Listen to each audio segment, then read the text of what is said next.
የኢየሱስ ክርስቶስ ማኅበር ቤተሰቦች ወገኖች ሆይ በዚህች በጌታ ማደሪያ መሰብሰባችሁ አይሁድ ፋሲካቸውን ባደረጉበት ቀን በመቅናታቸው ኃጢአተኞች አሳልፈው በሰጡት ጊዜ ጌታችን የተቀበለውን መከራ፣ ሞቱን፣ ጎኑን መወጋቱን፣ ደሙን ማፍሰሱን፣ መሰቀሉን እያሰባችሁ ነው።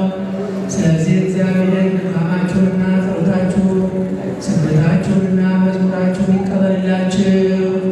ከሕሊና ሥጋ የተነሳ በሕሊና መንፈስ የምትሹትን ሁሉ በፈቃዱ ይፈጽምላችሁ። ተስፋ ትንሣኤውንም ይስጣችሁ። የደስታውን ቃል ያሰማችሁ። በይቅርታው ቸርነት ከመከራ ይሰውራችሁ። ደቀ መዛሙርቱን እንደጎበኛቸው ይኸውም እናንተን ይጎብኛችሁ። በኃጢአት እንዳትወድቁ ይደግፋችሁ። ከሐዘናችሁም ያረጋጋችሁ። ከድካማችሁ ያጽናችሁ።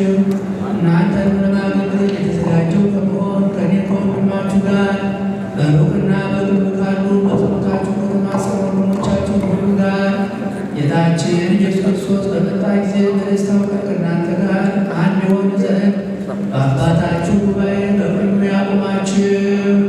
በጌታችን በኢየሱስ ክርስቶስ ሥጋና ደም ተድላ ደስታ ወደሚገኙበት ቤት ወደ መንግሥተ ሰማያት ያግባችሁ ለዘላለሙ።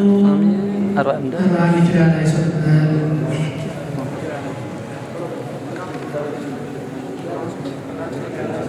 ሞተ